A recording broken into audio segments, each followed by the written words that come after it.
Celtic em Foco, o programa de saúde e qualidade de vida da sua TV ABCD está de volta.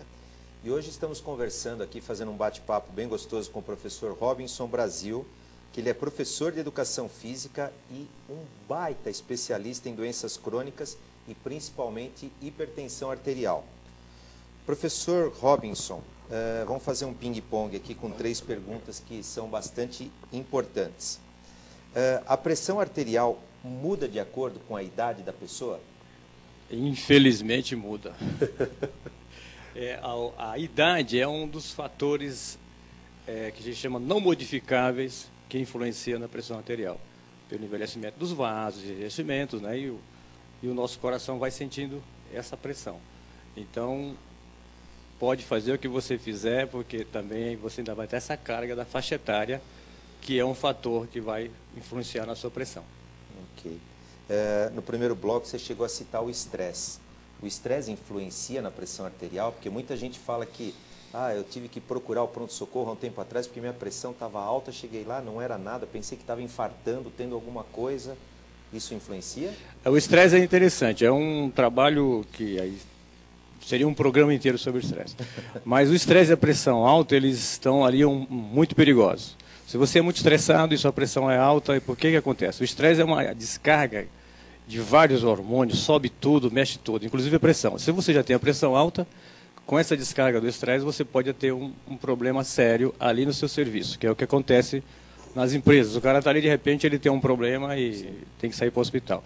Agora, tem a pressão que sobe pelo momento do estresse.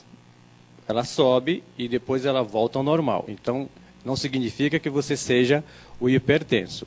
A pressão subiu momentânea por uma descarga que você teve ali emocional. Você vai ao médico e ele fala, está tudo tranquilo, agora você tem que cuidar desse estresse. Porque se todo dia você tem esse estresse, essa pressão sobe, é claro que você vai ter problema mais tarde. Vai cronificar a coisa, né? E o sal? Esse que é o problema. Então, existe uma grande confusão entre o sal e o cigarro. Né? O vilão número 1 da pressão é o sal. Porque quando você ingere o sal de cozinha, né, o produto, você ingere o sal, ele tem um poder de fazer acúmulo de líquido. E o acúmulo de líquido faz o quê? Aumenta a quantidade de líquido circulante. O coração tem que fazer mais força para fazer esse líquido circular no corpo inteiro. E isso faz com que a pressão suba. Esse é um dos grandes fatores que a cardiologia preconiza. O uso do sal, eles estão colocando uma tampinha de esferográfica por dia. Porque todos os produtos que você vai consumir, a carne e tal, eles já têm o sal necessário, que eles falam. E quando você vai comprar aquelas coisas no supermercado, se você olhar, tem sorbato de sódio, eu sei o que tem de sódio, todos os conservantes são à base de sódio. Então, também nós temos que ter muito cuidado com essas coisas que nós estamos ingerindo, né? Principalmente os enlatados, que eles pedem também para ter muito cuidado com os enlatados, né? Então, olho no que você consome. Com certeza. Vamos às perguntas dos nossos telenautas, Ronaldo. Padre, bastante participação, professor. Isso é importante porque esse programa é feito para você. Quer conhecer a corretora Celtic? Entre no nosso site www.celticsvp.com.br. Temos 4 perguntas, professor. O Luiz Américo, de Rio Grande da Serra. Restaurantes de empresas atentam para a hipertensão? Onde trabalho parece que não. É uma das perguntas, depois eu faço as demais. Olha, essa é uma pergunta interessante, viu? Porque a empresa tem a nutricionista. Sim. E a nutricionista é uma das pessoas especialistas em alimentação. Eu acho que se a empresa tem a nutricionista, ela vai estar preocupada, sim, com essa parte da hipertensão. Cardápio especial, né? Cardápio especial, tal, mesmo que o povo não queira, porque sabe como é que é? Nossa. Eu já fui peão de fábrica também, eu gostava da feijoada às 2 horas da manhã. Com certeza. Então, tinha a comida que era mais leve, que chama de light, né, hoje em dia, e tinha feijoada. Sim, mas eu ia na feijoada e ainda carregava, incrível que eu ainda carregava um pouco dentro do capacete. Nossa, eu limpava o capacete e carregava um pouco para levar para a sessão para comer. Isso 2 horas da manhã. Tem que ter sustância. Para aguentar o tampo da noite inteira. Então, tem isso também, né, que o colaborador visa. Ele acha que ele tem não colabora, né? Ele acha que ele tem que comer muito para dar conta daquilo. E às vezes ele cede, né? Roseli Pereira. Eu tive uma enxaqueca e minha pressão subiu o ano passado. A enxaqueca causa normalmente essa subida ou somente em casos isolados?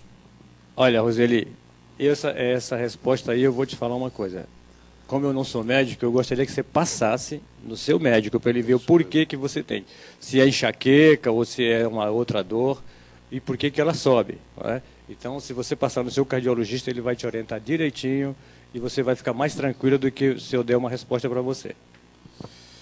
Tem até, acho que ela combinou com o senhor, a Helena de Diadema. Quem sofre mais com a hipertensão na empresa? O executivo, o cobrador que tem um chefe exigente ou o chão de fábrica que lida com contas apertadas no final do mês? Olha, eu como já fui também peão, eu tinha que pagar a conta, eu acho que quem é a pessoa que sofre mais com o estresse é o executivo que não é o dono da empresa. Porque ele é que tem que dar conta de tudo. Ele tem que pagar os salários, ele tem que pagar inclusive o pessoal administrativo, que quando eu trabalhava em metalúrgica, a gente fala que eles não são produtivos. Eles são os chupins, que eles ficam lá sentados, a gente se matando. Tem que produzir. E tem que produzir, eles ficam lá sentados, né? Que aí, depois que você vai ver por outro lado também, ele passa pelo estresse, que ele é cobrado pelo chefe. E o pessoal que é o produtivo, que fica na movimentação, esse pessoal, o risco dele é menor. Porque ele se movimenta bastante. Não é se ele trabalha para vai e vem, carrega, transporta, e ele fica nas prensas, se mexendo, o risco dele para as doenças hipocinéticas é um pouco menor. Temos mais uma pergunta de Carla de São Caetano. Meu filho tem 15 anos e quer frequentar a academia de nosso condomínio, utilizando os aparelhos. Qual a orientação para esse meu filho de 15 anos? Será que ele pode frequentar a academia, utilizar aparelhos sem orientação nenhuma, professor? Carla, é o seguinte. Primeiro, a gente desaconselha qualquer pessoa a fazer qualquer atividade física sem uma orientação. E quando se trata de aparelho, pior ainda, porque ela traz muitas consequências ortopédicas e a atividade física em si também é um fator que faz a pressão subir. E o que mais faz a pressão subir é a musculação, porque você faz os isométricos. Então, se o seu filho for começar, gasta uma graninha, contrata um personal trainer pelo menos por 3 meses, para o cara dar uma orientada e fazer com que ele comece a fazer os exercícios sem carga.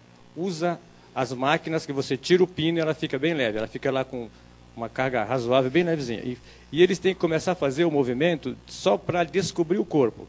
Aí trabalhar a postura, começar a fazer melhorar o desenvolvimento dele, que ele está crescendo, né? Então, eu acho bom você contratar um professor de educação física que entenda de criança e que entenda da musculação.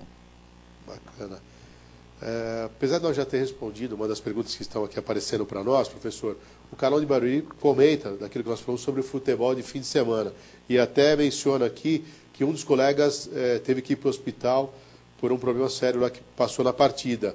Ele até menciona aqui, pedir exame antes da partida é piada, e é mesmo porque ninguém faz, né? Como é o nome dele?